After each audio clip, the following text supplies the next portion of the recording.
This nearly life-size installation of a tiger with its tooth in the skin of a British soldier has been one of the most popular exhibits in the Victoria and Albert Museum of London. This tiger has a crank mechanism on the side, and when you rotate it, the arms of the British soldier flail up and down and he emits howls of pain.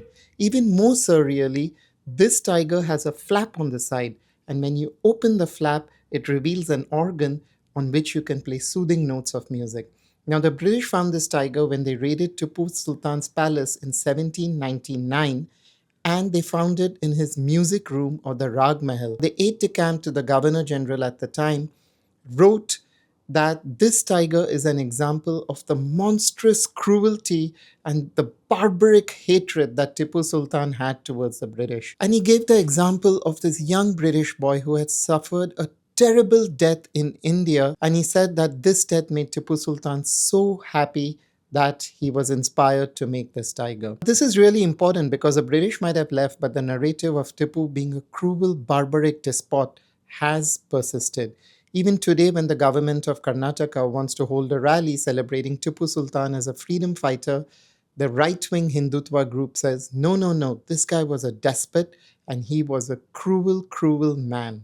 So in today's video, I just want to examine why was Tipu Sultan so hung up on tigers, and was it like the British said, he selected the tiger as the emblem because of the death of a young British boy. So let's get right to it. The young boy in question was the 17-year-old boy who was the kid of General Hector Munro. He was in the Saugor Islands. A tiger jumped on him and killed him in a manner that was very similar to the installation. That's one reason the British thought that Tipu had used the tiger to create his statue. And of course, Tipu had immense hatred towards the British. They had fought 4 great wars. In the Third Anglo-Mysore War, Tipu was betrayed by his treasurer Krishna Rao, and he had to surrender a whole bunch of money to the British and political prisoners, all par for the course.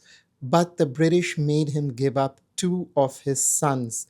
There is this beautiful passage written by Tipu's wakil or lawyer, and he describes how as Tipu looked on, his 2 young children were seated on an elephant, and they went to Lord Cornwallis, who accepted them with a handshake, and Ghulam Wakil uttered these timeless and heartbreaking words. These boys were the servants of Tipu Sultan, my master, but now they must look upon Lord Cornwallis as their father. So there was every reason for Tipu Sultan to hate the British, and then he sees a death of a young British boy by a tiger, and you can see why one would put 1 and 1 together and say, this guy created this tiger to celebrate the killing of a young child.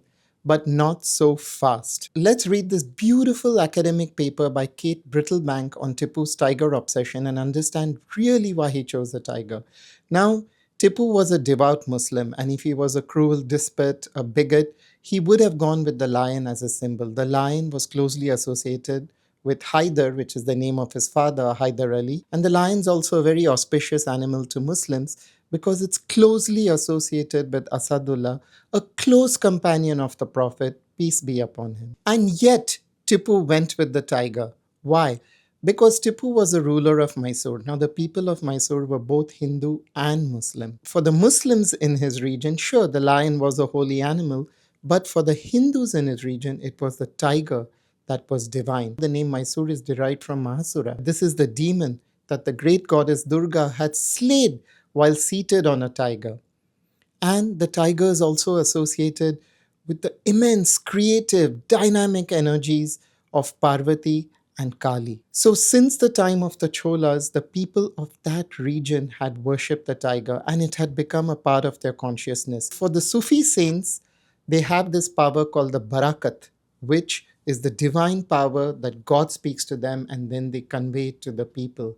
Now, in South India, this divine power was not called the barakat. It was called sakti, which is the divine energy. In choosing the tiger, Tipu wasn't dissing the British. He was paying homage to the local cultures of his region that had Hindu and Muslim elements. And this is why he had the tiger everywhere. He had it engraved on his books, on his letterheads. There were even 4 tigers guarding the entrance to his palace. And there's one more thing. This boy died in 1792, but like Susan Strange of the Victoria and Albert Museum say, that was 5 years before the tragic death of this young boy. That's the point I want to leave you with. Whenever you hear a historical tale, remember that there are so many people who take something that have happened in history and twist it for their own ends. So for the British, Tipu was this barbarous, cruel guy.